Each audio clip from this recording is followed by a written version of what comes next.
Let's talk about what it is that makes recruiting hard. Just think about your last week.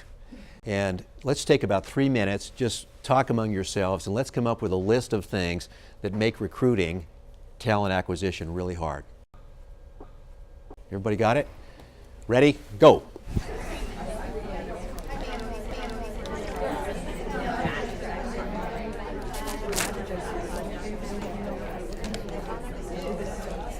And then I'd like you to think about your worst experience with an internal manager.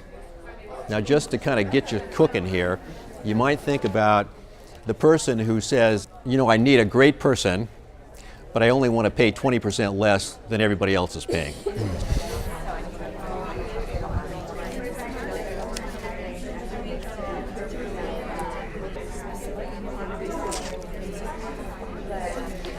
So I promise you that in the next 75 minutes, you'll learn some very specific tips. Okay, if we can wrap it up, please. I called her out on a conflict of interest because the candidate had referred her as the referral. And, that's a great story. I was doing my job as a recruiter, saying, you know, I believe there's been some bias in this recruiting process, and I called it to her attention, and I got read the riot act. What are some of the challenges for recruiting? There's a bunch of them, but just, you know, shout them out, and we'll capture them on the board here. It's really difficult, isn't it, with the collaboration and working cross-functionally, particularly in a big organization, and so often we get caught in the middle, it seems like. So who do you think our customers are? Anybody?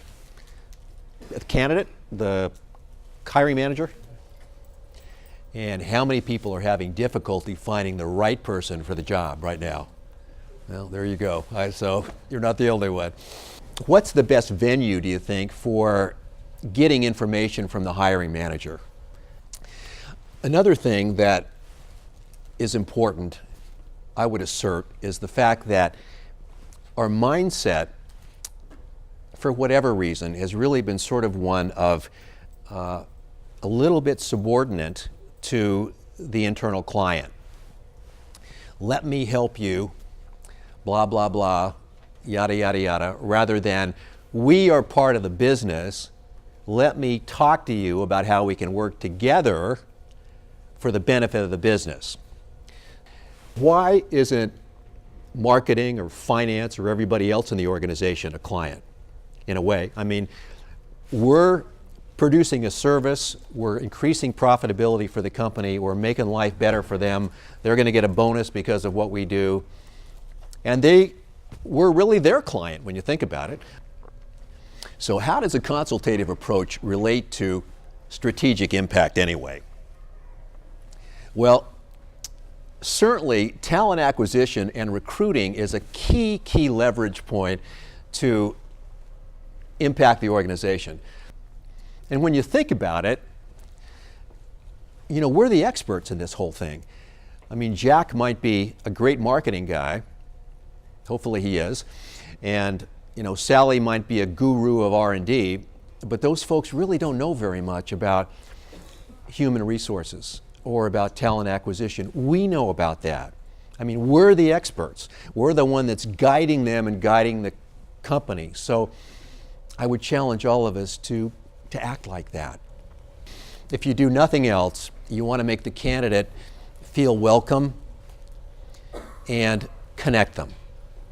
Candidates come into an organization normally very ambivalent. We don't think they do, but this decision to leave one company and go to another one is a gut-wrenching decision.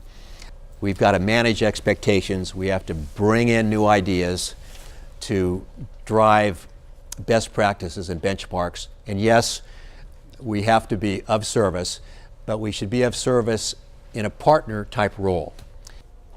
We're making progress because of all the people in this room and because of SHRM, so things are getting better, but there's still a long way for us to go.